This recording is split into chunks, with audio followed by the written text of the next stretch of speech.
Welcome back to Cosmic Kickback, everybody, the galaxy's favorite talk show. As always, I'm your host, Nick, joined by my co-host, Joshua. My name is Josh. We're finally back, Nick. Nick, I'm gonna need you to tell them where we've been, bro. Hey, we took a little, holiday leave. We didn't really post for December. We had New Year's happen, Christmas happen. We finally back though. It's 2025. Yes, sir. New year, same pod, bro, same reviews. Yep. And we're gonna be talking about all our top 5 movies of 2024, as well as the worst. Yes, sir. The top and some 5 honorable mentions. Shitters of the year. It's hard every year, bro. I'm not surprised we've done like a top 10 or top 15, bro, because top 5 is hard to do. It is. This year was low-key kind of stacked, at least for me. I mean, this year was just absolutely massive with the movie releases.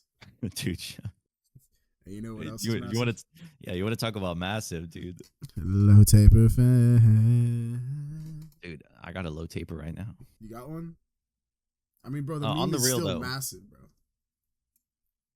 I'm pulling up the letterbox though on my screen because I'm gonna see how many movies I watched. You definitely watched. Let's compare this because this year you, me, and Mike. Definitely. Yes, sir. You, me, and Mike. We all made a list at the start of 2024 where we would add, as we watch them, new releases like films from either in theater or Netflix or streaming, and we ranked them as the year went through. So low key, this was kind of easy for me. I did like one final look at it and kind of move them around.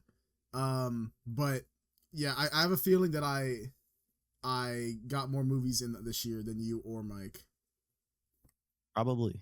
I wanted to cook, bro. I remember you were about to pass me up actually like 4 months ago. You started talking some shit. You were like, "Hey Josh, I'm like 2 behind. I'm watching like 2 more movies today, so I'm gonna pass your ass up." So I was just binging. I had to lock the fuck in to keep your ass in check.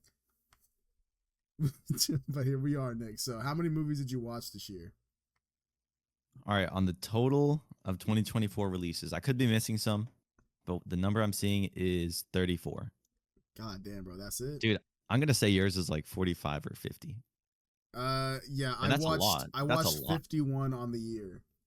Bro, that's a movie, a new release a week, essentially, bro. Almost, yeah, almost. I mean, 34 is not bad, bro. Some of these movies I saw on streaming. I think the majority of these I saw in theater. I think there's a couple I didn't. God damn, I hear my dog tweaking. Hopefully that's not picking up on the mic. Might have to mute for a second, Nick. But anyway, yeah, I watched 51. I'm not gonna lie. This year was good, but there were also a lot of like shitters I watched. I'll get to those. But before we get to our list, Nick, do you want to go talk about a little bit of some movie news before we get into all that? Oh yeah, let's do that. We got some movie news. Yes, sir. It's already a week into the new year. We got a lot that happened last year in December, and then some new stuff that's happened that's developing in January. So first off the rip, we're gonna pull the Band-Aid off. Yeah. And we can shoot through a lot of these because some we've been aware of and we can just react to it. But first piece of news is bad. Matt Reeves' Batman essentially got delayed till 2027. However, very recently at the Golden Globes, which was this Sunday, on a red carpet interview, they asked him about it, and he said that it's filming this year. So even though it got delayed, they are actively working on it. And from what I understood, the movie got delayed, like its release date got pushed back because the script wasn't there. But if Matt Reeves says they're shooting and everything's going good, I think he just wanted more time. I'm not mad about it, dude. Of course, I want to see the movie, but let this dude cook. Yeah, I mean, I think I could be wrong, but I feel like this has been pushed back like at least 2 or 3 years now from the original release date. It's tough. I agree with you. I think although it is tough to have to wait that long, like, bro, by the time the shit comes out, bro, we better be pushing 30, bro. Like, let that sink in, bro. Oh, Robert Pattinson? No, not you, not just him, bro. He gonna be over 30. He gonna be fucking in his 40s if he isn't already, bro. Oh, you mean us? We're gonna be pushing 30, bro. By the time this shit comes out. Well, it's like we're at a time now where back then, before COVID, the sequel could get pushed out next year or like 2 years. But now it's like, oh no, that's gonna take like, a couple years of getting approved and then shooting. I mean, for me, I think this might also go down to that Christopher Nolan's new film, I believe, is filming as well this year, or maybe like I don't know how that works, but I know that's coming out, and I think Robert Pattinson is attached to it. So I think that may also be affecting the shooting schedule for the Batman. Obviously, I think it comes down to that. I also do think they're ironing out the script as well. Okay. But Dude, I I'm mean, excited for that. yeah, I mean, I don't really care. I agree with you. Although it does suck, it's like I'd rather them do this and give us some more heat, like they did with the Batman and with the Penguin too. Which I'm only like 3 episodes in, but like that shit is fucking cooking, bro. I'd rather them wait and get some good shit than serve us up some ass. No, I totally agree. Yeah, that's what I'm saying. I'm not mad because I know it's gonna be good. I'm just Yeah, waiting for it. I agree. All right. Next piece of news. The Last of Us Season 2 finally got a trailer and a release date, which is going to be April later this year. I saw some film stills from it. If I'm being real, I don't want to even watch the trailer. I kind of just want to. I'm in this new mode, bro, where I hear some things announced, and then I skip the trailers and I watch it straight up. You going in raw? Yeah. I mean, unless it's something where I'm like, I don't know what this is, like The Last of Us, of course I know what it is, but if it's some new movie that it has to pique my interest, then I'll watch the trailer. But I haven't seen the trailer for this, but I have seen Pedro Pascal's back, the girl who plays Ellie. A lot of the casting from the game is pretty spot on. It's fire. I'll say that. Yeah, I haven't watched the trailer either. I don't think I'm going to. I have not played part 2 of the game. I haven't played part 1 of The Last of Us, bro. But I'm on like my New Game Plus playthrough. It's pretty fun. On part 2 or part 1? On part 1. I need to get part 2 though. Get your ass on part 2, boy. Dude, I'm scared. I mean, yeah, I've heard there was a lot. I remember when the game came out, there was so much controversy over season 2, or not season 2, over the second game. So like, second one. Yeah, I don't even know what the controversy is or was, because I somehow managed to like stay away from all that. But I'm excited to see in like the TV show form, bro. I want to see what the controversy was. I want to see if it happens again. I mean, yeah, I liked season 1. I know people are still hating on like the casting, like at least like some of the nerds in the gaming. I mean, for me, I thought season 1 was good. I thought the actors did well. Bella Ramsey, bro. That's her name. I can't forget her name. She's like the main. Yeah. She was in Game of Thrones. Yeah. Dude, she was badass. Yeah, she was locked in. Although I think she did come back as like a fucking White Walker. I don't know, bro. But yeah, I mean, I'm gonna watch it regardless. I'm excited. Yeah, type shit. Type shit. Low tape effect. Bro. All right, segueing in, we got Bill Skarsgård, a very iconic horror actor right now. He actually is coming hot off Nosferatu earlier this Christmas. Played Count Orlok. He said that he wants to play a version of the Joker. And to directly quote this dude, he said, "I think I have a fucking cool Joker in me." Yeah. That's what he straight up said. He said he cool? Poor choice of words. Bro. Honestly, I wouldn't be mad at this, dude. If we're looking at it realistically, if James Gunn wants to cast him as maybe the Bat Who Laughs, or is it the Joker who? The Bat. You know that one? Laughs? Yeah, that one Joker variant where he's got like the fucking blindfold over his eyes and he's like super scary. If maybe Matt Reeves or James Gunn wants to use him, because I don't think Joaquin Phoenix is gonna continue to be Joker, is he? After 2, definitely not in the DCU. No way. Yeah, I mean, no spoilers for Joker Folly Do, because I'm in the middle of watching it, bro. You haven't even finished it, bro. Bro, oh I won't lie. God. The opening is really cool. All right, where it's all like animated. I was like, oh shit, okay, this is cool. But then I was busy. So you watched 5 minutes and then you tapped out. Yeah. Bro. Oh my dude, yo, if you go back to like the last 2 episodes, I swear to God, we called Nick out for being on his phone when he watched. Bro, I turned the movie off. It'd be another thing if I just played the Joker movie and was like, all right, I'm gonna go do the dishes. I mean, hey, you've done it before. I'm just saying. But all right, well, hey, finish the movie. Maybe we can catch up on it later this month. For sure. But what were we talking about? Oh yeah, Bill Skarsgård. I mean, he seems like a good actor.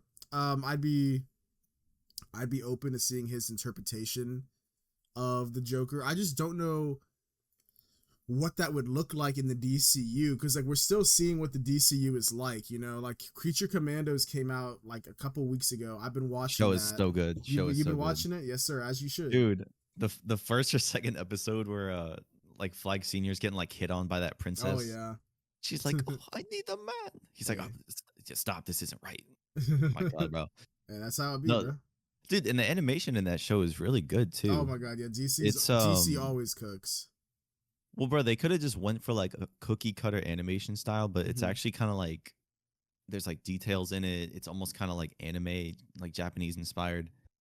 Yeah, I like the look of it. Cool. I really love the like the weirdness of it. Yeah. I like the horror like aspects of it. I'm really excited to see them in live action, bro. Did you see the Weasel episode? Oh yeah, I did see that one. Dude, how the fuck you making me cry over a fucking weasel, yes, bro? Sir. They finally That's crazy, bro. They finally revealed his origin story, bro. Dude did not kill 27 bro had an children. origin story. It's true. Jesus. But I mean, if that's true, bro, that means he's in jail for nothing, bro. Yes, sir. He did nothing. Well, like, I guess this is interesting because that means that some things from the DCEU are canon, but others are not. Because they straight up reference by name the events of the Suicide Squad, like with the starfish and all that. Yeah. They reference that, I think, in like episode 1. They talk about Rick Flag, spoiler alert, dying. And then how his dad is here now. They talk about that. So like, and then like you said, Weasel's in this. So like, and then this whole thing, the Creature Commandos, they legit exist because they said Task Force X is done, and Amanda Waller's like, oh, okay, well, these people ain't human, so like, well, this is them. Yeah, so like, it's a little interesting. I'm guessing James Gunn is just like, okay, I don't want to like start off with a brand new like empty slate and do all these origin stories. I want a universe that's already begun. So I think he's gonna just pick and choose like what worked and what didn't work from the DCEU. So the Suicide Squad was pretty well received, so I imagine most of that is probably going to stay canon. There might be like a recast here or there, but I imagine most of them will stay the same. I mean, most of them died anyway, you know. I think we're probably going to get Margot Robbie back as Harley Quinn. Let's go, please. I'd imagine she'd stay. I'd imagine John Cena's going to stay. We already know we're getting season 2 of Peacemaker. Yeah. That's in Idris the DCU. Elba. If Idris Elba wants to. He was a cool character, bro. Yeah, but anyway, yeah, Creature Commandos is good. But yeah, what I was saying is I don't know if you have you watched the latest episode of Creature Commandos yet? Not the new. Is that the finale? I don't know. The finale's this Thursday, like last week's episode. I haven't seen the newest one, no. Okay, I'm not gonna spoil it then. Well, it's not a big spoiler. It's like, do you mind if I spoil a cameo? Like they appear for like 1 second and you don't even see their face. Okay. So in the latest episode, we get our first look at the DCU's Batman. You get a like shot of him in like in a skyline, and like the lightning flashes behind him. You don't see much. It's just like an outline basically. But it's like, it's cool. And it's like James Gunn actually said that that sequence was actually longer. Like they had the Batman go and like take out a group of thugs and shit. It was an action scene, but he said he cut it down to just that because he didn't want to like, I guess, commit to a look yet for the Batman in his universe. He didn't want to commit yet. But yeah, I'm guess like this, we don't know what this universe fully looks like yet in live action. So I guess that'll determine Bill Skarsgård being the Joker. Like, I don't know if this universe is going to be more comic booky. I'd imagine it would be since it's James Gunn. Yeah. You know? I mean, we could segue into the Superman teaser trailer because that's the first kind of look that we got at what, you know, DC universe is going to look like. But I mean, yeah, just wrapping it up on Skarsgård, I wouldn't mind seeing him live action or even just in an animated piece. Yeah. Of course, he's talented both ways with his voice acting and, you know, being under special effects, makeup and stuff. But I mean, yeah, let's talk about the Superman teaser, dude. That came out like sometime in December, I think. Yeah, a couple of weeks back. Yeah, broke records, dude. I did. I mean, the first shot that we get of it, where he's just like got his ass whooped. Yo. He's just like in the snow. And then Crypto pulls up. Yes, sir. Dude, I love the whole aesthetic and look so Yeah. far of the movie. I mean, the blues when you're in Antarctica, the way that the Daily Planet looks, a lot of the casting.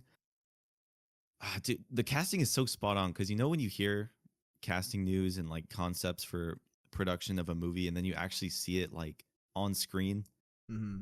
like it looks really good, Yeah. and I'm excited for it. And I like how there's not a lot of dialogue in the trailer. We kind of just get they use like the old John Williams Superman score, but kind of modernized with like an electric guitar. Yeah. And then we also see a bunch of heroes. We see Nathan Fillion's Green Lantern. Oh yeah. We see I Hawk missed that low Girl. key on the first watch. I don't know how, but then on rewatching it, I was like, oh shit, that is him. Yeah, we see Mr. Terrific. Mm-hmm. I was researching that dude and his powers, and I'm like, damn, he OP. Yeah, he is. Like, bro, literally just he's like, okay, I'm gonna adapt.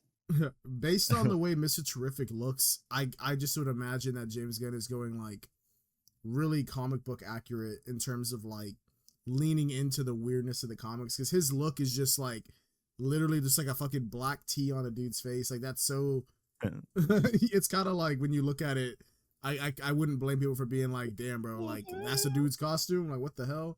But like, I mean, hey bro, he's leaning into it, he's locking in. I'm rocking with it. I mean, yeah, it looked fire. It did. Yeah, dude. I just want to see more. I low key do not want to watch the next trailer, like the first theatrical trailer, just because like I don't know. I'm always scared about movies giving away too much with trailers, and I don't know. Like this was just like just enough to like scratch that itch, and I'm like, I mean, I'm seated regardless. I mean, you're not gonna be able to avoid it come like the next couple months in theaters. That's true. Yeah, anytime you go to a theater, it'll be there regardless. Yeah. And I also feel like they're gonna go crazy with the marketing for this one, Mm-hmm. because I mean, it's like kind of Creature Commandos. I'm sure is doing really well. It's on streaming, Mm-hmm. but this is the first like theatrical DCU movie release. Yeah, it's probably gonna go crazy. I agree. What'd you think of Nicholas Hoult as Lex Luthor? His look, dude, he looks so. One of my favorite shots from the trailer is him like turning around for the first time, and you see like Superman just flying in the background. Yes, sir. Like, bro, that shot just was so good because it's like, all right, like all these heroes already exist. Superman's clearly, struggling to. I don't know. I just want to see him go through what the Batman went through in his movie, bro. Because that movie's so good. Yeah. For it to end where they come to like a lesson and they're like, oh, I need to be something more, or I need to. I don't know. Just give me the character story. I'm guessing that because as we could see, there's like already like a lot of superheroes in this universe, like Superman and all of them exist. So I'm guessing that it's gonna be about like at one point we see Superman. It looks like a crowd of people was mad at him. I'm guessing that Superman is. Damn, I don't know. I think it's gonna be like all the other heroes are kind of like, what is the word? I guess commercialized, like under like either Nicholas Holt's Lex Luthor or another businessman who like provides like money and like funding for their suits and their costumes and stuff. And Superman is more of like a freelancer where he's just like, oh, I'm just doing this for the love of the game. I know he actually works at the Daily Planet, like. And I'm thinking that they're gonna kind of come to heads, and like they're gonna be like, oh, like Superman's gonna be like, oh, like I don't know, like I don't trust that guy or whatever, and they're gonna be, I don't know. I'm interested to see where it goes. That's like the only guess I have. Yeah, I want to see how the world like runs. But I agree. Another aspect of the trailer, we see this little boy like in a war zone. Oh yeah. Like calling out for Superman, which was a really cool shot. Apparently there's going to be like a Middle East, I guess, B plot going on that Gunn just decided to like throw in there. But, I actually really like how, he's trying to explore the Superman character. He's just bringing it back to the basics. Like, imagine you're just literally in danger, like your car's falling off a bridge or like you're in a war zone and you're just like, oh man, I wish someone could come save me. Like, yeah, I like how he's trying to recreate that feeling of just like looking up in the sky and seeing like, actual Superman, bro, not Homelander. Get him out of here, bro.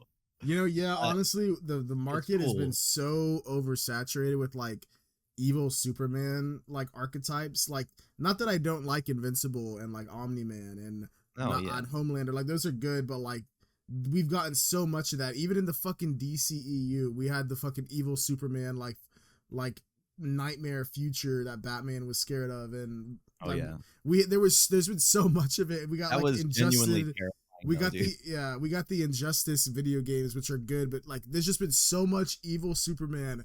I think we genuinely have not gotten like a Superman on the big screen like this since probably fucking the OG Christopher Reeve movies, or maybe that one movie in the early 2000s, Superman Returns, with Mm, what's his name, Brandon Routh, I think his name is.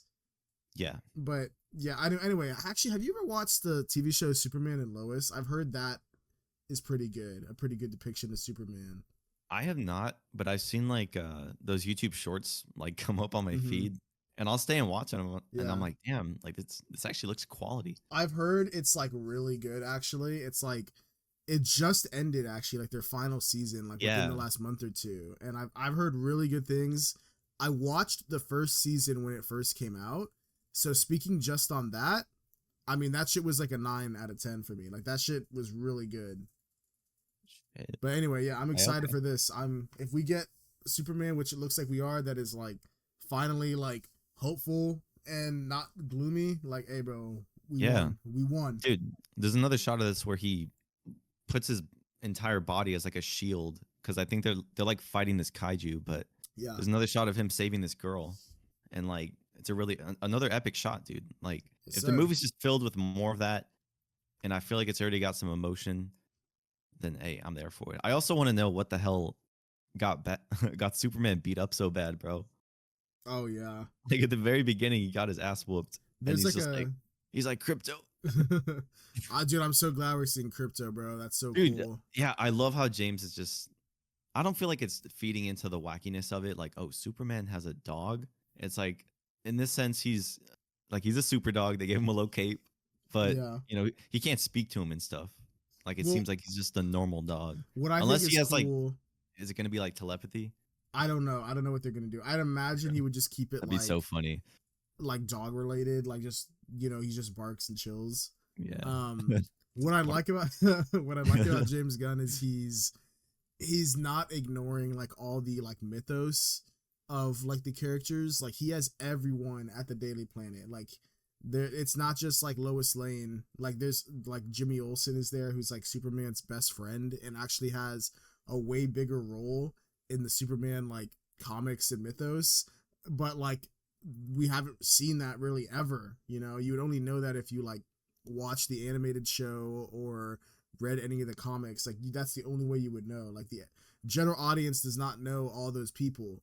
And I also like that. I like that he's mentioned the same thing with Batman. When we get the Batman in the DCU, in the Brave and the Bold movie, he's talked about how he's gonna immediately just like have a Bat family that already exists. So we're already gonna have like, Nightwing, Robin, Batgirl. Because like that's a big part of Batman. Like that's like you don't really have Batman without all of them. There are some stories where it's just him, but that's all we've gotten. And the family part of it is like a huge part of like his arc. So I'm just so excited to finally see stuff in live action that is such a main part to these characters but have just been ignored for so long. Dude, It I'm was excited good. for him to just.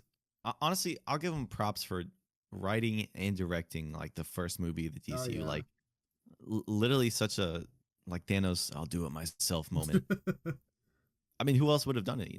I guess Matt Reeves technically was one of the pre DCU like directors, but hey, bro's cooking. I agree. What else we Hope that got, Nick? movie. All right, next piece of news. This is a quick one. Okay. So, Ghost of Tsushima is getting a television show in Mm, 2027, the anime. but it's going to be an anime based off of the multiplayer mode in the game called Legends. Okay. I don't know if you played this, but The Legends mode is actually pretty fun. Like you hear multiplayer in Ghost of Tsushima, but essentially you play through like these 9 chapter stories, and all of them are like they're literally narrated, and it's so close to the game, bro. So there's actual like lore and history in it. So this sounds pretty good. I mean, I'm excited, Yeah. dude. If it's anything like the multiplayer, I'm down. I mean, bro, I actually just so I played through Ghost of Tsushima on PS4 back when it came out, and that shit was so good, bro. It was so good, and I recently watched a show called Blue Eye Samurai on Netflix, Good. which oh my god, that shit was so that shit went so hard, bro. If you haven't seen that, it's only 8 episodes. It's a quick little season. Episodes are about 40 minutes to an hour in length, but oh my god, such a good show, bro. It goes so hard. It made me want to immediately hop back into that Ghost of Tsushima world. I I literally downloaded it on the director's cut on PS5, which I have not played that game on PS5 yet, only PS4. So Hey yo, I'm planning on going through that game again, and I have never checked out the Legends mode. I remember I think I played it once, but I didn't go through everything like you talked about. I also know there's a DLC where there's like an island you can go to.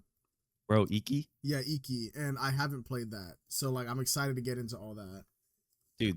Honestly, the DLC is it just adds to the story, bro. Like you literally learn about Jin's past. Oh It's so worth it. damn. Well, I'm gonna Honestly, do that. And I'm excited for this anime because I heard that it's actually directed. I don't got the guy's name on me right now, but he directed one of the episodes of Star Wars Visions where they had all those different animated shorts. He did the samurai one. I don't remember what it was called. There was one on. I think I saw it, but I don't remember what the episode was called. But it was like, oh my god, it was really good. his name is Takanobu Mizuno. Yes, sir. So Bro, yeah, that's a cool ass name. What the hell? I'm really excited for this because like after seeing this show and then hopping back on Tsushima and getting an anime now, like bro, like I'm so hyped. And then this year we're also getting the sequel to Ghost of Tsushima, which comes out this year apparently. Bro, Ghost of Yodi? Yes, sir. Dude, I'm Oh excited for that man. one too. Yeah, I'm so ready, bro. I'm gonna be nicked up all year. Be nicked up. This year's kind of gas, I won't lie. Yes, We're gonna have sir. to do we should do a gaming and TV show release, Oh yeah, like we should. section for like Dude, the most yeah. anticipated. Oh yeah, we should do that. We should. All right, next piece of news. Clayface is getting his own movie. Yes, sir. It's in development, and this is going to be directed or written. I'm not clear, but by Mhm. Mike Flanagan, um, who is one of those few film creators who can't do no wrong. I mean, this dude cooked up, He's been cooking for years, bro. bro. Yeah, he did. I think The Haunting of Hill House was a really popular He one. did. He also Uh, directed Doctor Doctor Sleep, Sleep. Yeah, the sequel to The Shining. Midnight Mass. Yeah, That's this dude's another done one. Yeah. horror. Yes, He's sir. just done horror like his whole life. Yeah, I really like Mike Flanagan and all his films. I think I've seen a good majority of them. He really has never, from what I've seen at least, I've never seen this dude miss. And I think Clayface is really like when you think about it, like a horrifying villain, and you could do so much with him. And this is just so interesting. And the fact that it's in the DCU, it just like, I don't know, bro. Like it gives me like hope, I guess. Not hope, but like I don't know. It's just cool to see villains and like other characters. Like, see, this is what Sony should have been doing, bro. Like they're just giving movies to fucking anybody, and then they're making them all anti-heroes. Like I have full faith that this shit is gonna be like a full-on horror film about like, and like I mean, if you turn to Clay, bro, that shit would be terrifying. And then like Bro, everything that goes with it, like dude. imagine it's set like in the 20s and he's like a silent film actor and shit. Like this Oh my dude's like, god. dude, just I mean, I'm just throwing out ideas, but Yeah. you know, I feel like yeah, if Sony just gave IPs to like directors and we're like, look, like make this good. It doesn't have to be connected to the main universe, but just like make it so we could use this character again. Then I feel like that could work. Yeah, this is what it's saying. Oh, have you seen the Creature Commandos episode that has Clayface in it? No, I haven't. Oh That's damn. spoilers, bro. Oh, my fault, bro. He does. No, it's all good. It's like another cameo. Well, no, we thing. we He talked doesn't- about it. We talked about it. It was Okay, yeah. news. We did talk about it. Okay, cool. Yeah. Well, in that episode, it's very brief and like he doesn't really. He's kind of just there. It's more like a cameo. He doesn't have like anything to do for the rest of the season, but he's voiced by Alan Tudyk in the or Tudyk or whatever in the from Harley episode. Quinn. Yeah, and he also voices Clayface on Harley Quinn, the Harley Quinn show as well. And he also voices, I think, Dr. Phosphorus in Creature Commandos. So James Gunn has said that the actors from animated projects will also transition into live action roles for their characters. So based on that, we might be able to assume that he is playing Clayface or at least voicing him for this film. So I mean, we if that's true, then we already know who's going to be Clayface. It says That's actually true. That's a yeah. good dude. Yeah. Yes, sir. This is slated for release in 2026. Filming set to begin this year.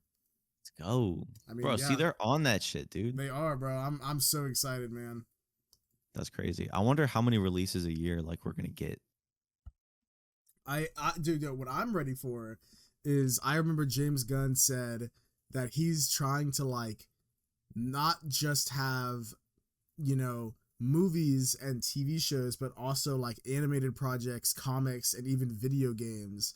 So, dude, if we get like a good, well-made game, like as a Superman or Batman, Wonder Woman, like anything, bro, like, oh my God. Imagine, bro. And it takes place, and it's like canon, like it like takes place in between these two movies or something. Like, dude, like I feel like that's never been done, bro. it really hasn't. Like the closest thing I can think of is back in the day when they would make like a movie would come out and there'd be a video game version of it, and it would like Spider-Man 2 or something. Yeah, and it would like loosely follow the same plot line, but there'd be like added villains that don't appear in the movie and like side quests and stuff. That's like the closest thing I can think of, but never something where it's like, oh no, this is in the same universe as the movie. Like, there's always little differences. So like that's what I'm waiting to see. I'm ready to see like how he does that, and like, dude, if that's done right, this could be like insane. Imagine in like 2028, bro, we get a good year with like a TV show, 2 movies, a game, yes, sir. a whole comic lineup. Oh, bro. This dude James Gunn's cooking. I'm gonna be gooning hard, bro. Dude, I mean, bro, they're cooking. All right, well, segue into the next piece of news because we talked about Sony Marvel.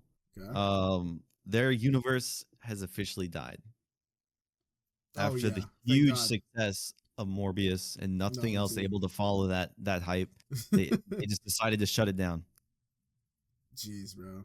Honestly, if I was Sony, I would just say I would just accept that we fucked up, and I would just put Morbius back in theater again. I would just as a fuck you. It'd be funny if they Go watch it again, bro. It'd be funny if they like one last time they're like, hey, bro, like we know, like to celebrate like going out of business, everything. Yeah, going out of business, bro. Like, here you go, one more time. Dude. You like that one so bad? How about one more for you? I'd go see it. I got one more. I got one more for you. Dude, I mean, unironically, bro, Morbius somehow is the best movie. Well, I haven't seen Craven. I don't know about that, bro. Bro, okay, maybe the first Venom is better. What is I haven't seen every movie. I have seen every movie in that universe except Craven and Venom 3. So okay, I can't speak for I'm those gonna say two. right now Venom 3 is not good. You've seen it?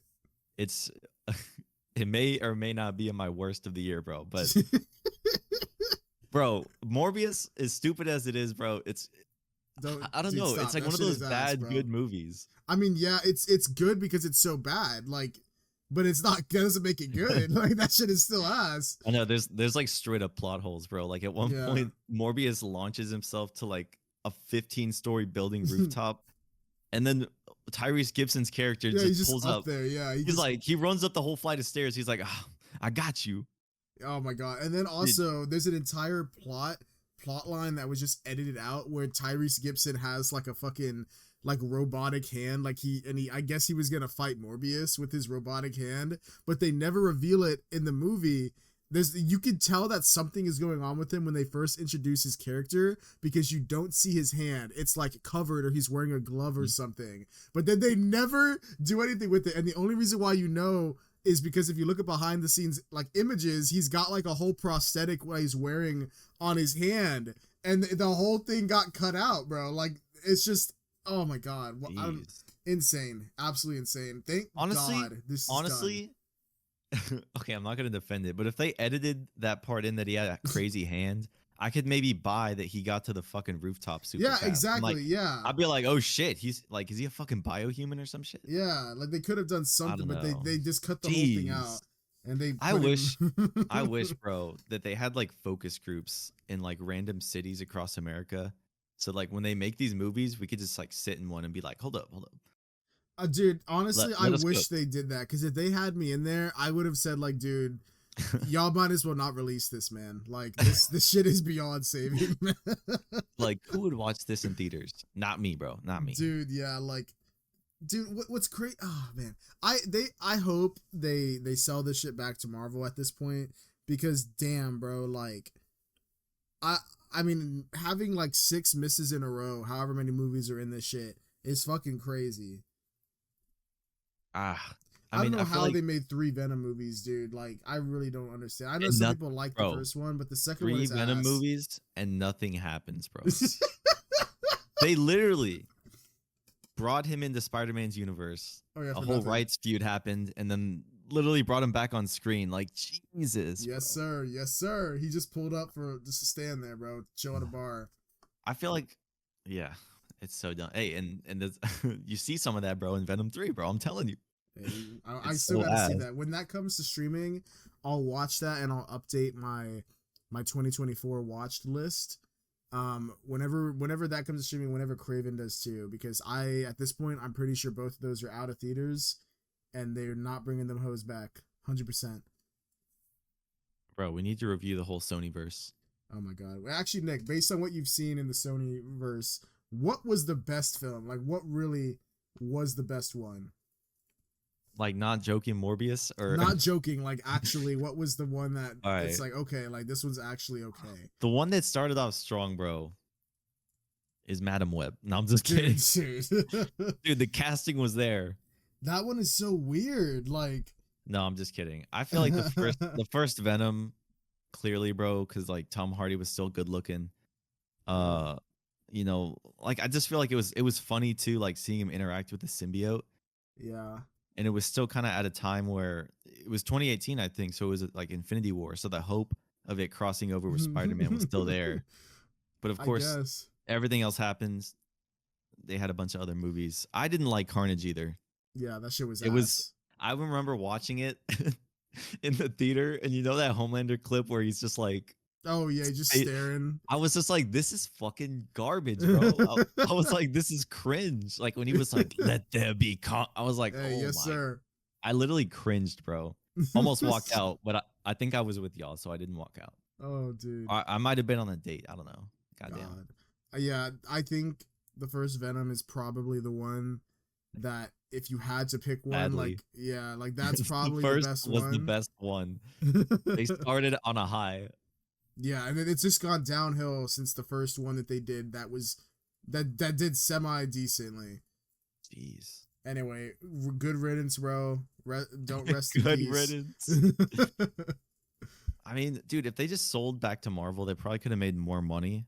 Or honestly, if they were smart, they could have been like, we'll sell you a percentage of the rights, and if y'all just give us a cut, not a big cut of like the box office sales, because you know you got to pay all your workers and shit, then we'll be good. Well, what's interesting is, like, I agree with you, but like a lot of people were saying, like, remember when in Morbius they teased Spider-Man by having like a fucking trailer that had him, and it was literally a Tobey Maguire one. Like, it was an old like picture of Tobey Maguire's Spider-Man from like years ago. It wasn't even a new one. They just like flipped the image and shit. So everybody was thinking, oh shit, are they going to actually have a Spider-Man in this? And there were a lot of rumors thinking like, they're going to bring back Andrew Garfield or somebody to be this universe's Spider-Man. because we never see him, and they only mention him like in the Morbius post-credit scene, which led to nothing.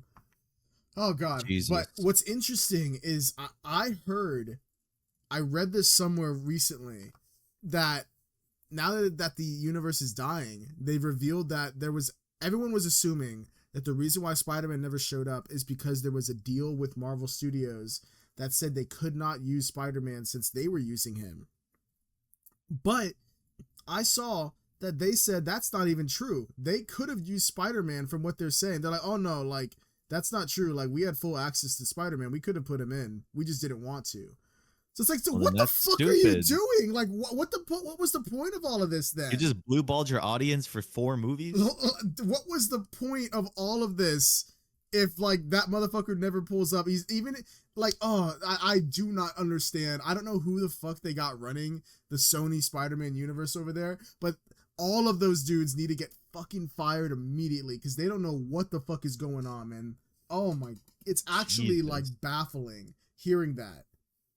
I need okay, well, you know, James Gunn runs DC, but we need someone like James Gunn to go over there and just fucking fire people that are fucking up. Yeah.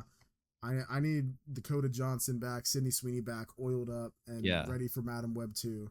I'd be like, you're fired, you're fired. I was like, wait, did you cast the Madam Web movie?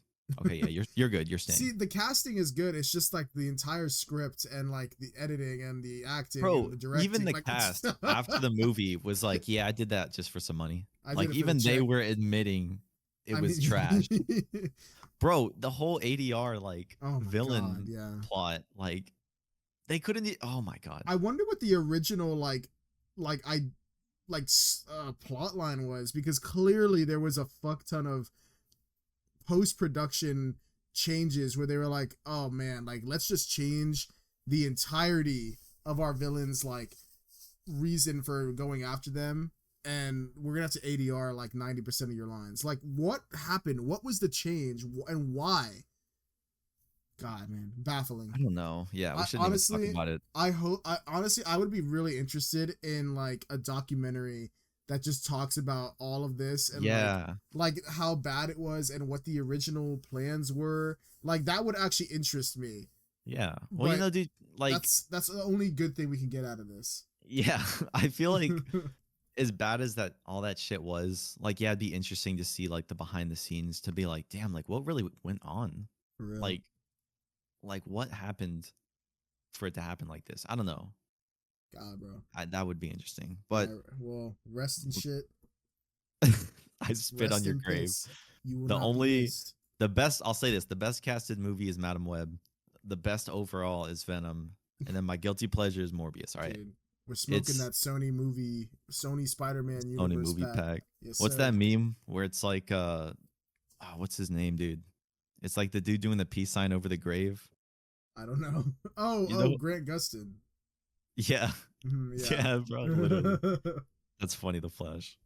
All right, last piece of news. We are apparently going to be, this is all rumors, but apparently they are going to be recasting Chadwick Boseman's Black Panther. Despite at the end of Wakanda Forever we find out he has a son, we think we're going to get him either aged up as like an older version or a variant. Yeah, I mean, it makes sense. I feel like I knew they were going to do this at some point.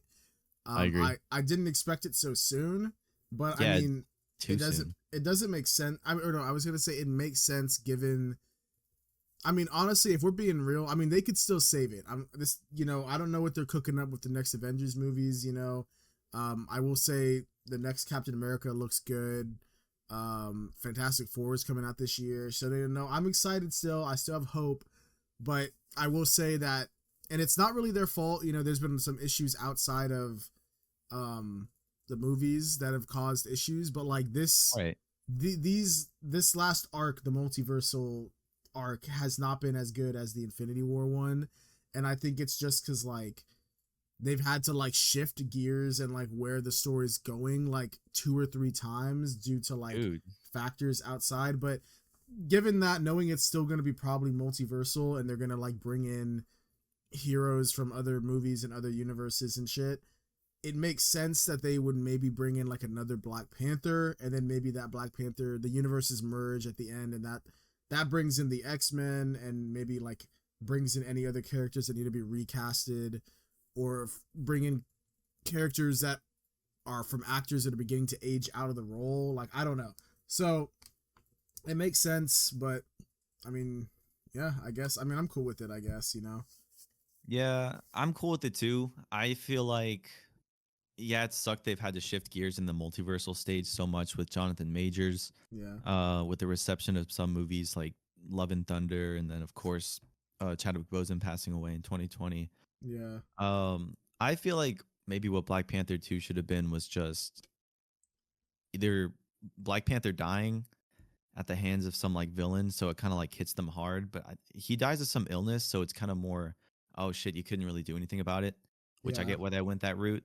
Yeah. Um, but yeah, if they age up his son, or they do something where, I don't know, he comes back from like a mission and he's older, or I don't know how they would do it. But honestly, I wish that they just kept Michael B. Jordan. I feel like he would have been perfect, bro. He does pull up in the second movie though, like in Oh, yeah. Shuri's mind. Maybe we can get a variant of him. I mean, I don't know. Yeah. I mean, there's a lot of ways they can go about It this. it would just have to be the casting at that point, you know. I just have to see Yeah. like, all right, who's gonna play this older version? Yeah. We'll see what they do. I mean, regardless, I think they can cast somebody to do it. And you wouldn't really have to do the same thing that Chadwick Boseman did with the character.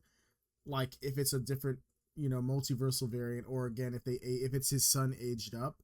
At that point, it is Black Panther, it is T'Challa, it's just like a different version of him. So like I think it would be better for them to kind of just like do their own version of Black Panther at that point, cuz like I don't want them to try and emulate Chadwick Boseman. That's the only thing I think they shouldn't do. Yeah, I agree. Just I do mean, your version of the character and you're good. yeah, definitely. Like, be influenced by him, and definitely like, yeah. It's massive, Yeah. bro.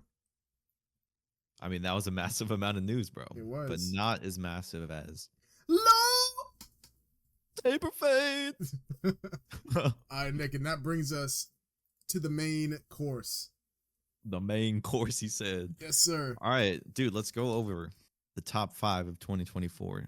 Honestly, looking into this new year, we'll talk about it with the most anticipated, but Yeah, that'll be I don't coming think soon. this year is as stacked as last year, bro. Really? I mean, Unle- I feel like we got to go check the tape, but I swear to God, it seems like every year we say, "Hey, this next year, not looking as hype as this year," and then we're It's like, got big shoes to fill. "Damn!" Yeah, we always get like, "Oh shit!" Like they cooked.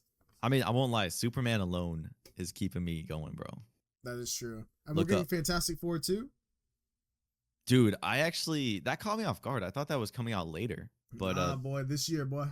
a pleasant surprise. Yes, sir.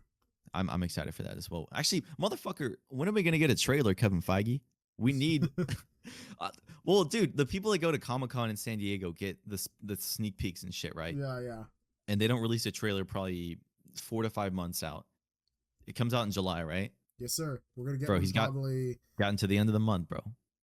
They're probably gonna do it after the Like Captain Valentine's America. Day, maybe Yeah. Valentine's Day. Well, Brave New World comes out next month. Yeah, I think it actually does come out Valentine's or the day after. Oh damn, we're cooking. Hey, we'll see. I imagine they would release it maybe before that movie, like the same day it comes out. They're dropping the trailer, or let that movie stand on its own two legs for a week or two and then drop the trailer. Okay. But anyway, do you wanna go with honorable mentions first? How do you want to do this? Do you want to do the worst of the year or the best of the year? How do you want to do it? So I think we should do a really quick, just kind of worst stinkers of the year. Okay, yeah, So, yeah. I got save the my best for list. last. I got them from 1 to 5, but my stinkers of the year, I'm gonna go from 5 to 1 because, Okay. of course, the number 1 is the worst of the year. Yeah, yeah. And then we'll do our top 5s of the rest of the year. Okay, And then yeah. honorable mentions, kind of, in between, just being like, this was good too. It was really close to making it because it was hard to make these lists. I won't lie. feel you. I feel you. But yeah, let's get the stinkers out of the way. I don't want to end the episode with Yeah, talking yeah. about these shite. I agree. All right. So my worst of the year, my number 5, starting off is Venom 3. Damn. I know you haven't seen it. Okay. I wanted this movie to be good, bro. I mean, it technically, if we just forget about Craven for a second, it was the last good thing happening for the Sonyverse. It but was. it just, bro, the plot lines. If I'm keeping it like spoiler free, the plot lines were kind of just everywhere. Mm-hmm. I feel like Venom's girlfriend from the first and second movie is not there at all, which is so random. Mm-hmm. And then just stupid shit that happens, I guess, with him going through the portals and into the universes happens, and I'm like, what the heck? The only good thing happening for the movie, bro, is Tom Hardy and Venom like together on Is screen. the Venom frog. The Venom, the Venom frog. Hey, Only best that thing was this movie cool. has is the Venom frog and the The Venom Venom horse. frog, bro. Yeah, the horse was cool as hell. That motherfucker turning into everything, bro. There's one bit throughout the movie where like Eddie keeps losing like his shoe, and it's Oh like my funny god. as fuck. Like he's just Dude. walking around without his shoe. But I mean, besides that, this movie was all right. It was mid, but it could have been so much But better. it made it on the top 5 worst of the year. Yeah, it is where it is, bro.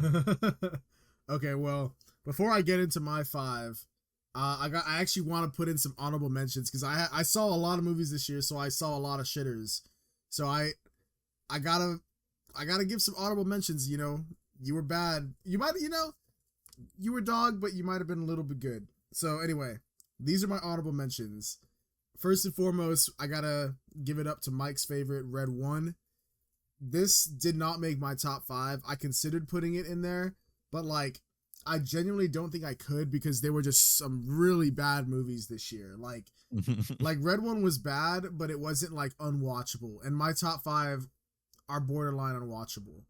So Red One, I mean, I still want to review that, even though we missed Christmas because we took it off. But whenever we should low-key still talk about it with Mike and Torin. I want to hear them go at it because Torin is like, oh, this shit was awful, and Mike is like, bro, this shit is a 4 out of 5. So He's stupid. yeah, we'll see what happens. But yeah, honorable mention that one. Another one. So the two of these might be controversial, because some people are like they really like these films, but for me, I don't know. They were disappointing. I got Cuckoo with Hunter Schafer. Oh shit. Honorable mention for worst of the year. For me, Yo. I don't know, man. Like, I saw a lot of praise for this, but like, this film just, it was a disappointment for me, bro. Like, it starts off so strong, and you're like, oh damn, what's going on? Like, it's kind of Shining-esque. Like, there's something sinister going on in this small town, but what is it?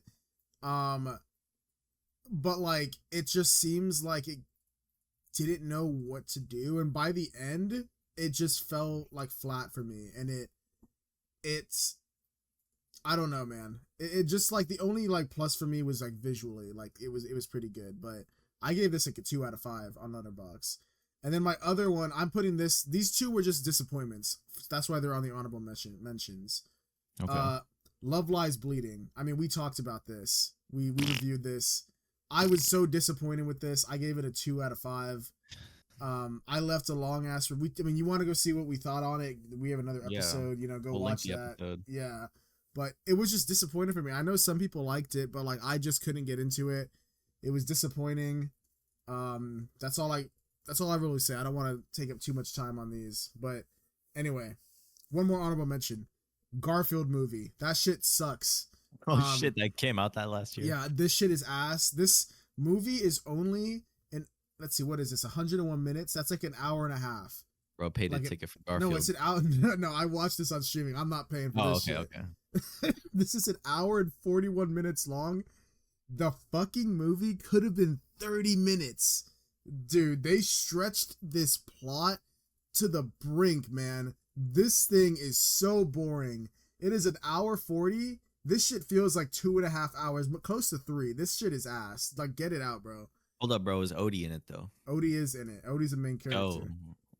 I will say visually the animation style, I think it looks good. It's just damn, like the story's ass.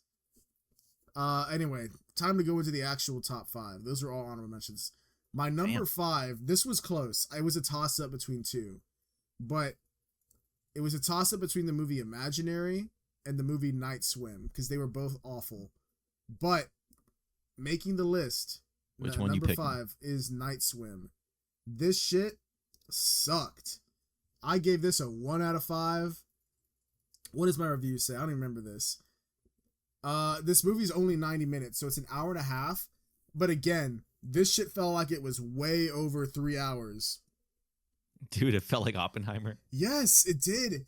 But like the thing is like the premise is interesting.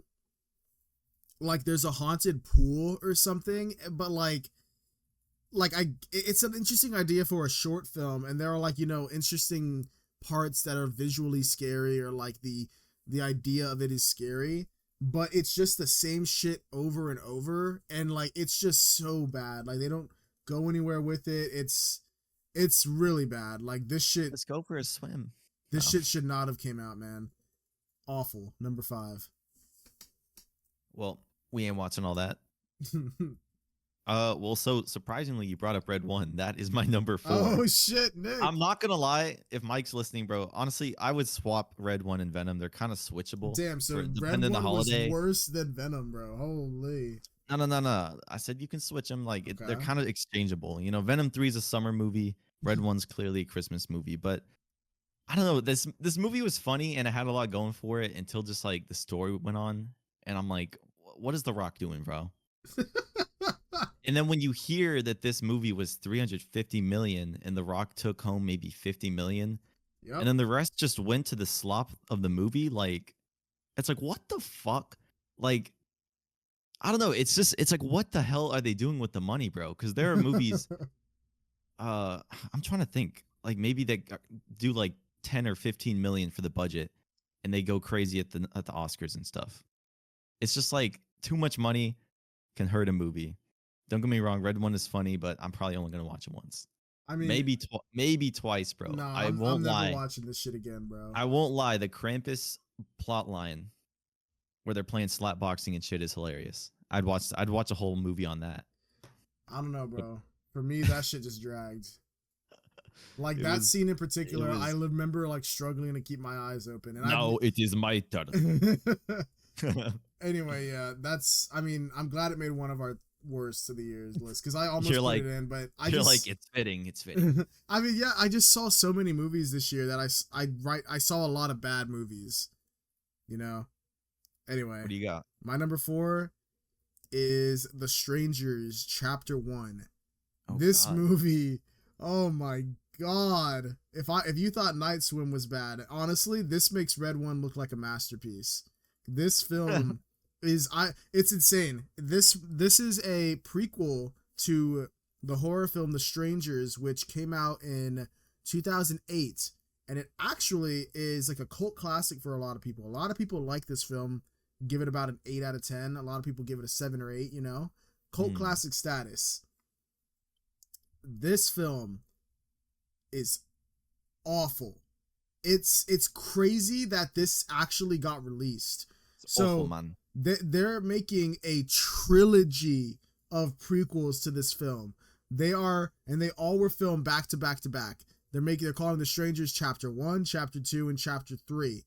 And they, I guess, are all greenlit, unless, I mean, they shouldn't be, but it really feels like the plot line for that trilogy was like enough for one movie, maybe 2. I don't know what they're going to do in the second one or third one, but like this entire film really just feels like the first act in a 3-act like film. It really feels like they stretch this so long. It could easily be like 30-40 minutes, but they stretch it to a full hour and a half and nothing happens. It is just awful. The deliveries are terrible. The writing is terrible.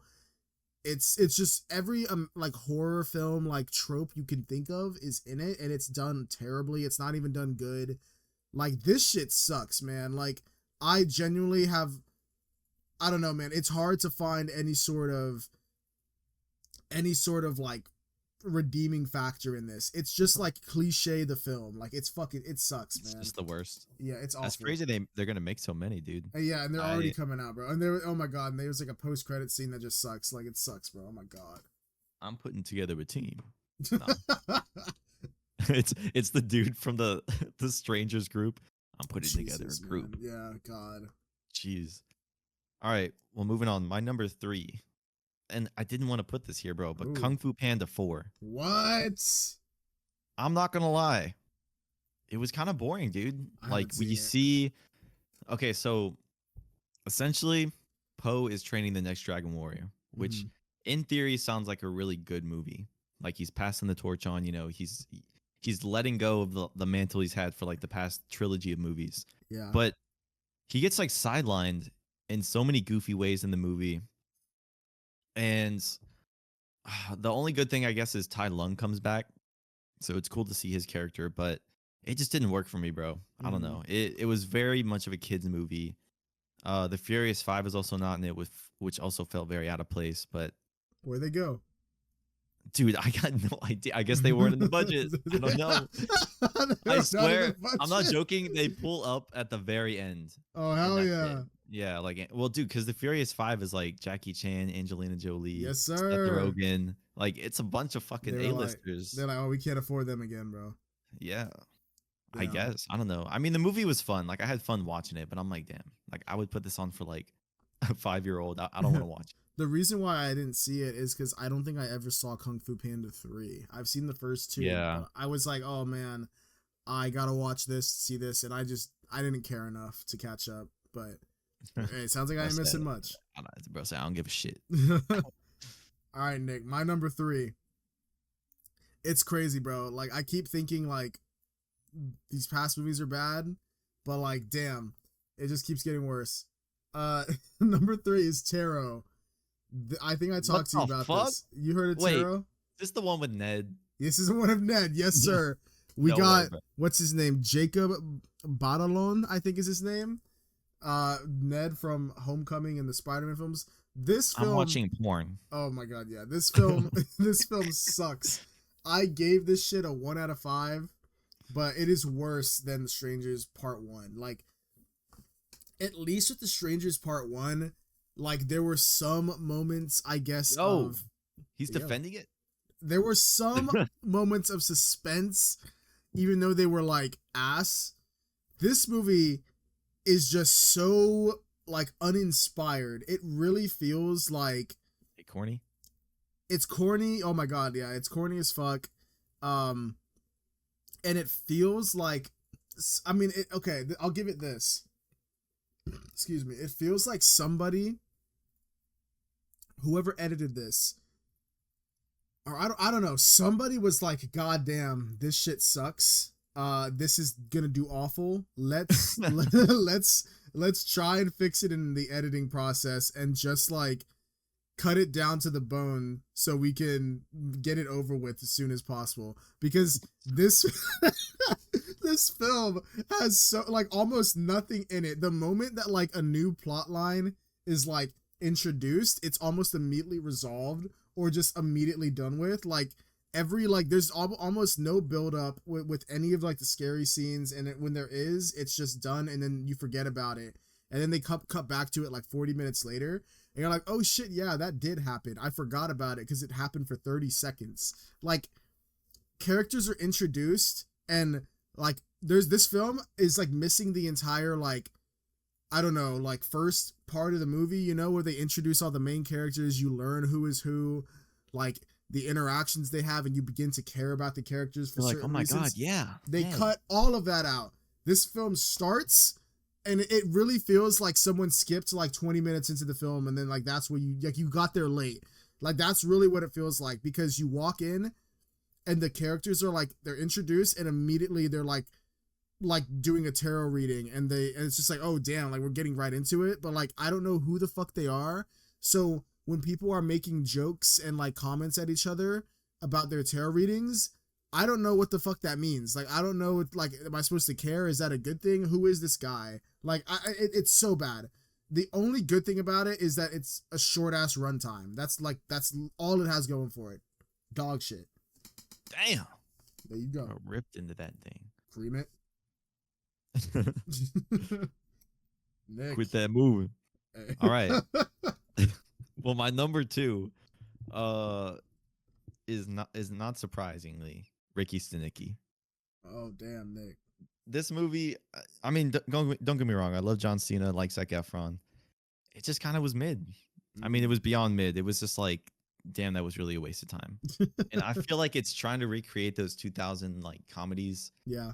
That had just like really simple like plot lines of like family visiting family, and it's like stupid and funny, but I don't know. It was kind of boring. Damn, like I remember picking it for like dinner when like Chelsea and I were watching it, and it ended, and we were like, damn, that sucked. Dude, no way you picked it out, bro. Bro. Hey, I mean, hit or miss, bro. John Cena was the best part of it. God, There's one part where he like circumcises a baby with like a cigar clipper, dude, and everyone's just like, oh shit. They're like, oh, dude, oh my God, it's so stupid, bro. This shit sounds like ass. I mean, bro, yeah, it was. I remember when the trailer came out, I actually thought like, oh, this looks like an early 2000s type comedy. This might be good.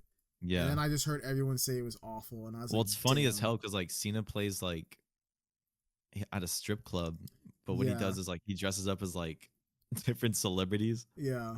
So it's stupid as fuck. That was like a really funny sequence. Probably the only good part. The only I've seen that scene. Someone posted it, and then all the comments are like the only good scene in the movie. So yeah. I've seen all I need to see, bro. On job, bro. On job. All right, Nick. My number 2. Oh my God. I'm surprised I gave this a 1 out of 5. This could have been a half star, honestly. My number 2 is Miller's Girl. Oh, it's my favorite. Nick, this is the movie to hate on. No, I'm just kidding. This is the movie with Jenna Ortega and Martin Freeman. That is just a baffling film in existence where someone said, yo, you know that porn plot where the professor fucks the student for extra credit? It's like, let's just make an actual film about that, and let's get some actual good actors in. Like, I don't know how they agreed to be in this. Like, yeah, honestly, shame on Jenna, because what the fuck are you doing? What Dude, the fuck? She need to get a new agent, bro, because I don't know what they're doing. Like, this is the work they're getting her. Like, I am really baffled that this was greenlit. I'm even more baffled that they got these actors. Like, both of them, Martin Freeman and her, it's weird. Like, yeah, Bilbo Baggins and fucking this new up and coming actress. It's like, it's not even the fact that like the movie itself has bad writing and stuff. Like, it's excuse me, god damn, shit's making me sick just thinking about it. It's a nasty movie, bro. It is. You really feel like gross watching it. Like, I wanted to turn it off. Thank God it's only an hour and a half. She's like, yes, king. Dude, she basically does. It's just baffling. Like, and what's even crazier is I assumed by the end of this, based on how it went, that this must have been written and directed by a man. This shit is written and directed by a girl named Jade Haley Bartlett. And it's her first, like, directed film. And it's her first writing film. And, like, I've never seen somebody get in and out of Hollywood quick enough, because, goddamn, you just shot yourself in the foot with this, dude. This is fucking insane. Like, I mean, she must have outed herself, bro. Like, she's a fucking gooner. She's a fucking a pervert, bro. Like, this is your debut film.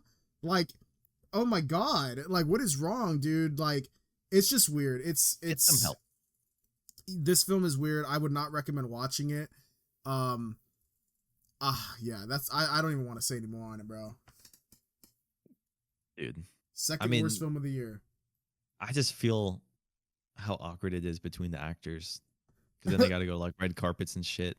Well, what's weird about it is, like, all right, let me just spoil a couple things in it. What's weird is, like, it's not like Jenna Ortega's character. It's not even like she needs extra credit. They describe her as being like one of the smartest students. She is like locked in. She's going places. And she's like a good girl. She's like a sweet, innocent, good girl. Chill, pause. What, pause. Bro? What's wrong with that? He said she's a good girl? She is. Dude, I don't like that. Dude, Nick, you're fucking brain rotted from porn, my brother. Who wrote this shit, bro? Did she write it too? No, I'm saying, like, she's literally like, she's innocent, bro. Like, there's nothing wrong with her. And she's like straight A's, all that. It's not like this is a porn plot where she needs extra credit. She literally just out of nowhere switches from being like she has a friend, and her friend is literally like her only she has no character development. Her friend's only trait, her best friend, is that she's just a slut. Like, she legit pulls up. No, I'm dead ass. Like, that's how they wrote her. her best friend is just like, oh, like I fucked this guy and this guy. Oh, like what if I fucked the coach? Like, oh, that'd be fun. Like, it's just insane. And then it's like, why would Jenna Ortega be friends with this girl if she's like a straight A student? Like, this is just weird. They don't have any chemistry as friends. And then out of nowhere, Jenna Ortega switches up and she's like, yo, you know what though? What if I fuck that dude? And she just like, she turns in a paper where she like writes like a detailed like story about her and the professor sleeping together. And the professor is a weirdo too, because as he's reading it, he just straight starts stroking his shit like while he's reading it. And then he's like busts on it. He busts on the paper and he's like, oh. And then the next day in class, he's like, yo, like this shit was disgusting. Like you should have never turned this into me. And then she reports him for discriminating against her and says that like, oh, he's been like leading me on and like doing this and like he's been trying to like fuck me, even though that didn't happen. And then right before then, it's just so weird. It makes no, it's fucking awful, man. This plot sucks. This movie's weird. Movie's weird and it sucks. I don't understand how when Jenna Ortega got offered this, she read the role and was like, you know what, like this might hit. Like what? I don't know, man. Probably was trying to get the paycheck.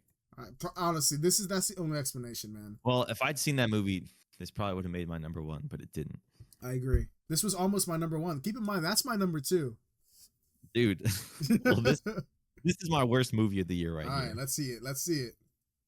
I'm sure you already know. It's Madam Web, bro. That is mine as well. Madam Web. I mean, we've said all we said. We talked about the Sonyverse earlier. Yep. The only good thing, bro, is the casting. Besides that, this movie has so many problems, and it's insane that it got theatrical release over a lot of other that came out this year. Literally insane, bro. This is worse than Morbius, which is really hard, bro. I'm telling you. Literally, the plot, like the girls are just in hiding from this dude. Yep. That in the 2000s, 2003, I think is when this takes place, just has access to every fucking CCTV camera ever. Like, there's so much shit that when they were writing it, they were just like, yeah, write that in, bro. Yo, the one part where they're like, oh, like, I described the way the girls in my dream looked, and it's just like straight up pictures of them, and it's just like, all right, now it's like use the technology to like see what they would look like 10 years like age them up. Yeah, and then it's just like that's them. I'm like, bro, what? Like it's an exact picture of that. Oh, this movie sucks, dude. Like this literally the exact frame of what they're wearing. It's exactly what we saw them clothes. wearing, bro. Same clothes and everything. It's like, oh wow. This movie, I agree with you, Nick. I'm glad this is. I should have expected it. This is my worst of the year as well.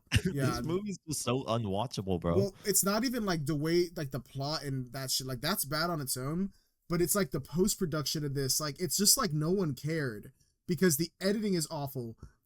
The ADR sucks. Yeah, it's crazy that ADR did all that. Like, I can't believe so many parts of this movie where we see the main villain talking. It's not even in sync. Oh my, yeah, like, it's if the theater was dark and like not lit up, like if I wasn't watching this at home, I wouldn't have noticed. Like, I've been like, what the hell? Like, why is I was like, why are the words not matching up? Yeah, the film really feels like when you write a script, you know, you go through multiple drafts, multiple versions of it, and it goes through multiple eyes and like checks and clears and stuff. This feels like none of that happened. It feels like they just got the first draft and were like, all right, let's go. And it just feels like the first take of every scene was used. And then like it just got by test audiences. Like it's absolutely baffling to me that this actually got released. Like, I don't know, like this is honestly embarrassing. Like Sony should just lose the rights just based on this alone, because like the fact that the executives, like everybody involved, looked at the finished product and said, yeah, this is ready, is fucking insane. Like this movie sucks, man. I mean, yeah, they should be fired for greenlighting it. It's crazy. Not even just greenlighting it, like letting it release. Like it just shows that they absolutely do not care, because like even somebody who's not even like an avid film watcher or like doesn't know like what goes into making a film. Like someone who watches just shit for fun can look at this and be like, God damn, what am I watching? Like, this is insane. Like this is crazy, bro. Like, it doesn't even feel like this movie had any little things going for it. It just feels like the whole thing is just raw, bro. Like, it's raw. Fucking raw. Yeah, I agree. This shit's ass. I mean, dude, we can hate on this movie all day, bro. We have a review up for it. Crazy enough, though. This is both our worst movie of the year, and it brought us. Normally, we would just let that movie be like, nah, it doesn't even deserve a review. But we have a whole review on this. We do. Apparently, insane. And I wanna say this real quick. I know it's not on any of the actors because I've seen them all cook. In fact, one of these actors, Isabella Merced, she is in one of my top films of the year. Me as well. That's what I thought. Damn, she was in the worst shit of the year. And then she's in one of the best movies of the year. Yep. Yeah. And dude, the duality is crazy. I want to talk to her agent. I'd be like, damn. Like, they probably lost out on money and then made billies. They fucking cooked, yeah. Yeah. All right. Yeah, Nick, let's get into the top 5. I need some good film now. Hey, we're gonna have to wrap it up, bro. Yes, King. I got work in like 45 minutes. Oh, this dude tapping out. That's crazy. Oh no, we're still gonna do it. Oh, okay. Just on the honorable mentions. We gotta lock in then. Low taper face. All right, Nick, let's lock in. All right. I said lock in, you say a meme, bro. All right, Nick, give me your honorable mentions real quick. So my honorable mentions of the year. Hold up. Let me turn my notepad. Literally have a notepad, bro. Yes, sir. So my honorable mentions of the year. This was really hard to make my top 5, but yeah, me too. I got Smile 2. Really enjoyable horror movie. I actually got Civil War on here. I don't know if you saw that, Josh. I have not seen it yet. Still, dude, really cool war film. Honestly, yeah, really crazy A24 movie. Yes, I got Nosferatu on here. I don't know if I could have placed it on my top 5. I feel like it's too fresh, but yeah, I feel you. It's definitely a really good movie in IMAX. I got The Substance, Twisters, Long Legs. I got Trap on here. Honestly, bro, that almost made number 1. Not gonna lie. I agree. And then I got The Bike Riders. Okay. The Bike Riders is really fire, dude. Honestly, if you just want a feel good movie, like a pretty good history drama, I check it out. It's got Austin Butler. It actually has Tom Hardy too. Yes, sir. So he was in the worst of the year, Venom 3, and then he's in The Bike Riders, which is literally one of my top movies of the year. Damn. The duality, bro. There's so many actors that have been in stinkers, and then they're just like, oh shit, bro, I gotta cook. I gotta make my money back. All right, Nick, let me give you my honorable mentions real quick. So, this was really hard for me. Honestly, these first 3 I'm going to name could easily be in the top 5 on another person's list, but I went off of vibes and personal enjoyment. So, these first 3, I got Sing Sing. Really good film. That did not make my top 5. That shit was really good. Hey, you're going to see why when you get into my top 5. Really good. See. Easily could be in the top 5, but oh my god, really good film. Challengers, also really good film. Went crazy. Was a lot of people's favorite of the year. Did not make my top 5, but great film. Transformers 1. Very surprising film. I didn't expect it to be as good as it was. Shit went hard for me. I really enjoyed it. Best Transformers movie. Easily could be in someone's top 5, but not mine. Anyway, these next other ones, like I got Nosferatu as well. A little fresh. I do kind of want to rewatch it. I feel like there's just so much in it that I really need to like lock in and just get a second viewing of it. It's I don't know. It's another beast. Needs to be studied. Yeah. Smile 2, I really love. Probably might be my favorite horror film of the year, if I'm being honest, but did not make the top 5. Long Legs as well. Good film. I really enjoyed it. The whole vibe of it. Did not make my top 5, but was really good film.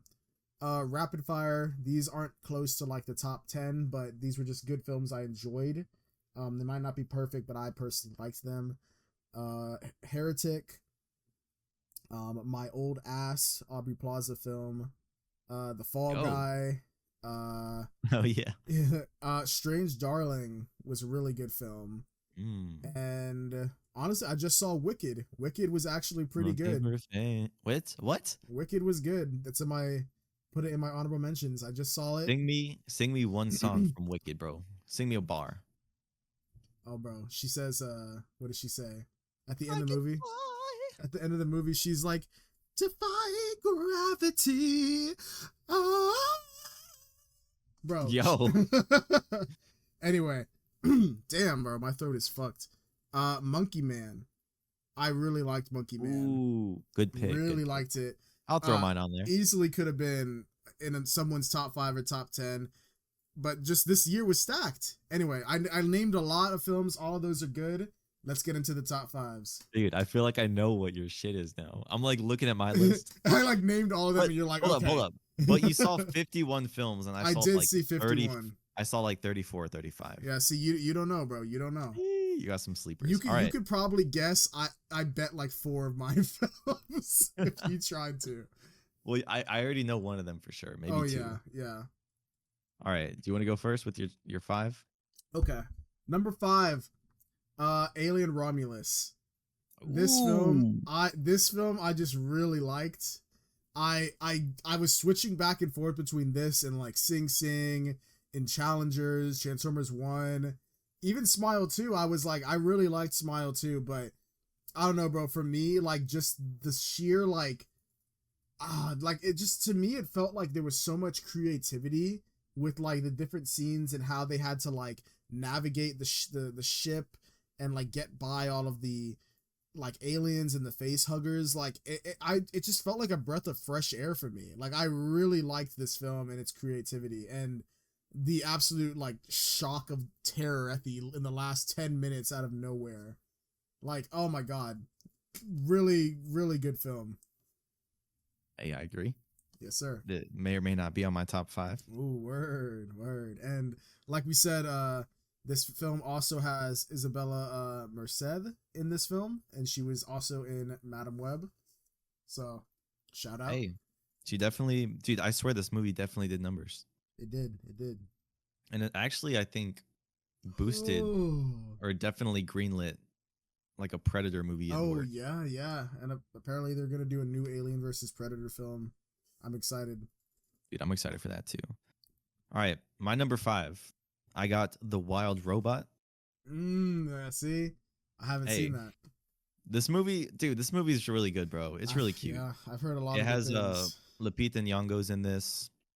I mean, she just literally is a robot that gets dropped off in nature and she has to learn to live with them. Mm-hmm.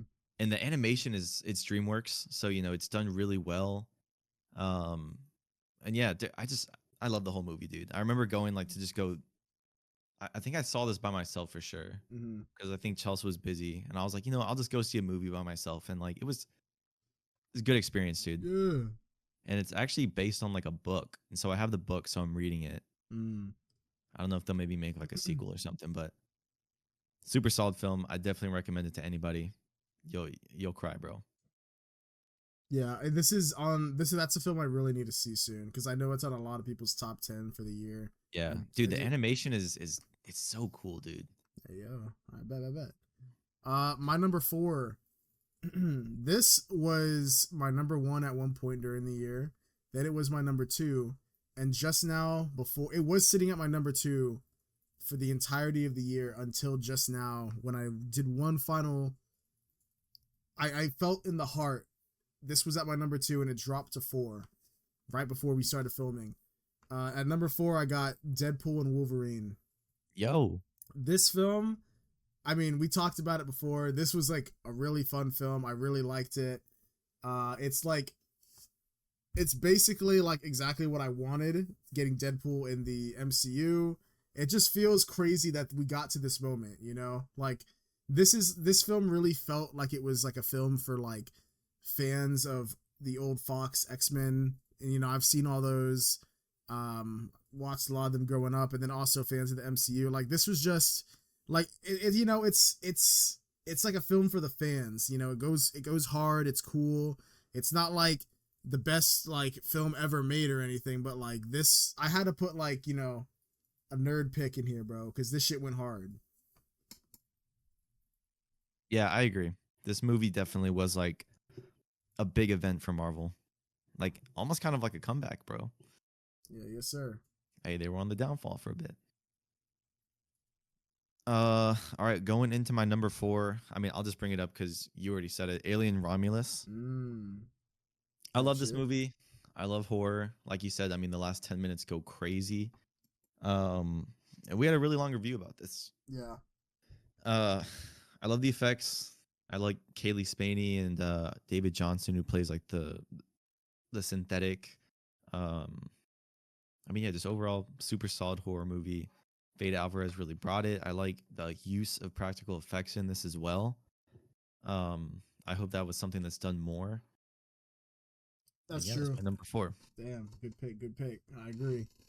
My number 3. Oh man, see, my top 3. I gave each of these films a 5 out of 5 rating.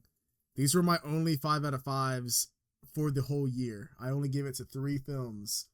So, damn. Yeah, I was really trying to decide the order, and like, man, honestly, on any given day, this could change up because all 3 of these films I really enjoyed, but in my heart right now, as we speak, number 3, which could be number 1 for a lot of people, but for me, it's number 3. 3, it better not. I got Anora. Yo, Sean Baker, Anora. This film, oh my God, Nick, I don't think you've seen it yet because you've been asleep, but bro, this shit hits, bro. This movie, it's 2 hours and 20 minutes, but I was locked in the entirety of the film. I saw really this good? With Carla. Oh my God, yeah. I saw this with Carla, and Carla she doesn't like very long movies, even if the movie's good. Like for example, we watched the Batman before we watched the Penguin to like refresh our memory of what happened. And that movie's like almost 3 hours. And I remember Carla was like tapping out at like the 2 hour mark. And I was like, bro, you still got an hour left, bro. Lock in. So Carla's not really much for like long run times, but she said that like this movie, and I agree with her, like it's 2 hours and 20 minutes, but it really feels like an hour and a half, hour 40. Like this movie is edited so well.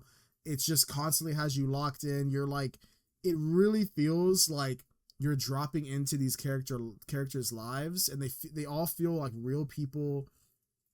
And it's like you're dropping into their lives, and you're just like experiencing this situation.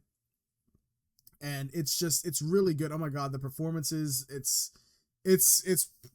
easily one of the top films of the year, if not the top for some people. Damn.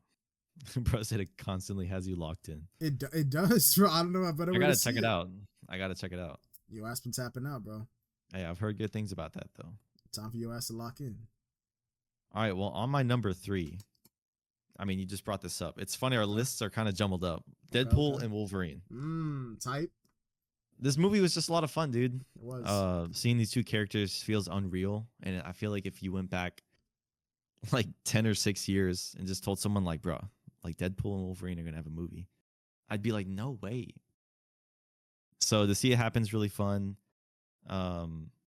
It literally broke records for Marvel. Got like in the billions club. And yeah, I want Hugh Jackman to be Wolverine forever, but I know dude probably wants to just retire and chill. Nah, bro, we got his ass locked in. They gotta, I don't know, man. They gotta maybe pick someone else or just use him for Secret Wars, and then that's it, bro. Because he's pushing 60, bro. They're probably gonna use him for the last like Avengers big movie, and then they're like, all right, now you can go. I'd be like, damn. You right, good, bro? Nick, it's time for number 2. What's your number 2? My number 2. This film. Oh man, for some people, it's interesting. I've seen people go back and forth with this. Some people seem to really like it. Others seem to not. But for me, damn, this shit just hit. This film, The Substance, is my number 2. I gave this a 5 out of 5. The substance just fucking hit for me, bro. Hey, Like, yo. this shit was such a weird movie, but also stylized. Like, the music, the Wow. yeah, and like the Like the the visuals, the colors, and like the practical effects, bro. This shit is like oh my god. The it's actually like there are some scenes that literally just the body horror itself was like enough to like freak you out. But like it's not just that, like the actual like what's it called? Like it's pretty on the nose, you know, in terms of what it's trying to say about beauty standards and stuff, but like I feel like it's just like Demi Moore herself like playing this role. Like that's such good casting to get somebody who in our real life people were like in her like back in the day people were like, "Oh, this girl's like absolutely like stunning, like beautiful." And now we haven't seen yeah. her as much, and now she gives a performance like this where it's like it's really proving the point of the film right, where it's like, oh, like, you know, why in Hollywood do women have like an expiration date where they just stop getting cast, and men have like these like 50-year spanning careers where they continuously are casted no matter what. It really shows that it's like, oh, like Demi, I mean, didn't she just win an award for this? Like literally just like the other day. She got a Golden Globe actually. Yeah, In her speech, she said that's like a producer told her like, "Oh, you're just gonna be like a popcorn actress," yeah, meaning like you would never really get an award. You would kind of just sell tickets for like for your looks your and body. shit. Yeah, And yeah, I it's agree, dude. The casting in this movie is really spot on. really good film, like, and it makes you feel uncomfortable, which I think is 100% the point of Dude, it. Jesus, Yeah, fuck. like you're supposed to feel like that way because I mean that's probably how a lot of like women in the industry feel. Like this film just did it all for me because I love horror. I love David Cronenberg type horror where it's just like On job. this disgusting visual, like insanely weird things are happening, but like it's just like it actually, I mean, no pun intended, this film actually has substance in it, you know? Like Oh my it's god. it's a good film. For me, it just I had so much fun. I will say I wouldn't want to rewatch this right now, but that's just because it's just such a heavy movie with so much Yeah. in it. But like Bro, there's hella nudity, and it's like it if does, yeah. you know if you watch this with your parents, I feel like you'd be uncomfortable Hey, unless they're really into like just cool ass movies where it's like, what the fuck, like, Nick, bring this for family movie night. Watch it with your parents, bro. Just be like, yeah, hey, like I got a bring it, good recommendation. bro. The Substance is the #1 movie to bring to a baby shower, bro. That's all I'm saying. 100%. But yeah, that's my number 2. This movie just I loved it. That's a fire pick. That was on my honorable mentions. It almost made the top 5. You tapped out. All right, my number 2. I think you Oh, brought this up as your number 5. I got Sing Sing. that was my honorable mention, my first one. Mm. It didn't Yeah, make my yeah. this movie's just really beautiful. It is. I cried a couple times just watching it. Yeah. And that whole scene where Coleman Domingo's character, they're like on stage rehearsing, and he's just like, "Oh, we do this like every 6 months, and you know, like nothing really changes. We're still here in prison." You know, I was talking with my mom about it, and I was like, "Yeah, this movie's, you know, it's really deep. It's like, what is prison really there for? Is it to just isolate criminals from society? Is it to like rehabilitate them? You know?" And I thought the message of the movie was really beautiful, and I Yeah. hope during the awards season run that some of the actors that were real life prisoners turned actors, you know, win some awards. Like that would be really inspiring to see. Crazy. That's true. But yeah, this movie's just really beautiful. It's really feel good, but you know, it makes you cry and stuff. But I feel like you could turn this on any day and just enjoy it. Really rewatchable. Yeah, this was on my honorable mentions. I did say it was the first one I said when I was like, oh, these next 3 honorable mentions could easily be in the top 5. But on any given day it switches. This film, I saw it like it was almost been a year because I saw it at UTSA. A24 had like an early screening for the people there. Yo, And exclusive. yes, sir. And one of the executive producers was there to like talk about the making of it. And for me, the most insane thing was realizing like all of these actors are playing themselves. as like, you know, they were in this program, and I was like, oh my god, like that's insane. Like I did not know that. And like you said, it makes the film, you know, like hit that much harder, and like you're like, wow, like it really does make you think about the prison system. And hearing that insight from the producer at the early showing like added a lot of context and a lot of a deeper appreciation for the making of the film. Really, yeah, really good pick. Easily great pick. Yeah. Yeah. All right, Nick, No, you ready yeah. for my number one, bro? All right, what's your number one? I think we both have the same number one because we both have not said this film. I got Dune Part 2 as my That's your number one, bro? Yeah, it's my number one. Dude, that's mine too. I was gonna say, like, you're like, ah, nah. I got bro, that. It's mid. If it wasn't on the honorable mentions, yeah. of course. I mean, this film. Dude, this movie came out super early, like March. It did, yeah. But yes, it's my number one movie for sure. I mean, damn, I didn't realize it was this long. Holy shit, dude, it's just like, the scale. Oh my god, yeah. Like I love Denis Villeneuve, and Timothy Chalamet's been on like a generational run the past like 4 years. But yeah, this movie's awesome. I saw it twice, both in IMAX. I think earlier this year I got like a Lego set that was Dune, so you know I was so hyped. I got a Lego, dude. And then I watched it again like on streaming. Dude, the movie's just crazy good. And you know the only problem I have with it is that it's called like Part 2. Like I feel like it could have had a more epic title, but besides that, this movie's like perfect. Yeah, it really is. I was saying that this film, it feels like a once in a lifetime movie. Like it really does. Like it feels like you said, the scale, it really feels like they went to these planets and filmed this. Like this, when I hear that there's a big budget film coming out, I expect it to look like this. This budget was probably the same as Red One, bro. And no. This, I'm looking at it right now. This was under it was under 200 million, 190. Red One, like, dude, Red One had to be way more. Bro, they had to pay Red The One Rock. was over this, and like it looks nowhere near as good. Like this film looks so good. Like this, dude, Denis like Villeneuve is going crazy, bro. He's on a generational run. He is not missing. Like it's crazy. Like the shots are amazing. The acting is great. The performances, the scale, like the score, the music, like dude, the score is the best. Jesus. Insane film. Like it's just like when you have a film like that, bro, like it genuinely does feel like the Part 2 to like what the first movie leaves off on. Like the cliffhanger is so crazy because like dude's dad dies, and then we just get the rest of the movie where dude, it's just so good. We have a whole review on it. We do like just seeing his character go from like this, I guess, reluctant savior, and then like he tries to get these other planets to like, I guess, honor his kingship, and when they don't, like, dude, it just ends total war. Yeah, I mean, I'm excited.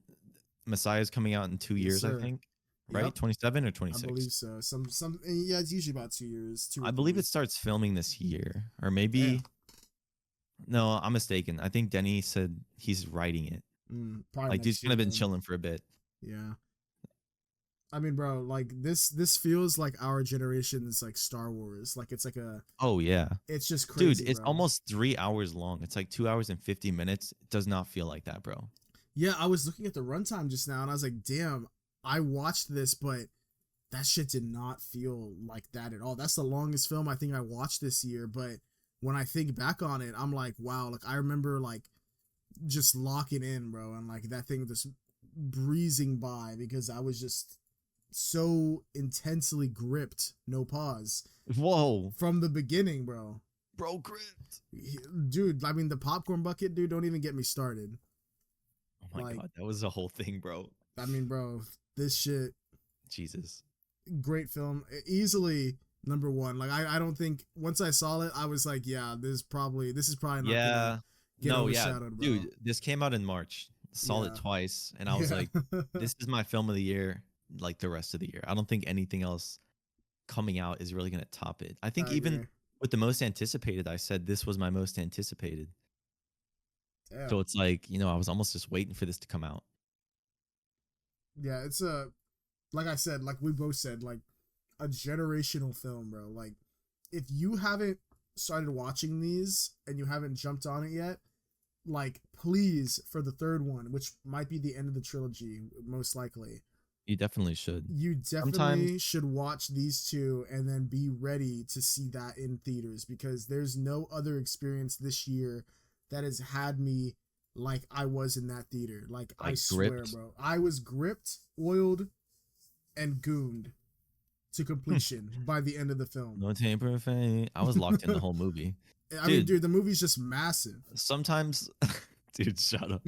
So it is massive though. It is. Sometimes they put massive movies back in theaters though when it's like Oh yeah, that's award true. season, so you could see it in IMAX. I mean, like, dude, just imagine. Boom, boom, boom. Dude, imagine like an edit of like of Paul Atreides just like locked in. Yo, Dude, I what gotta else make one now. What else we can imagine, bro?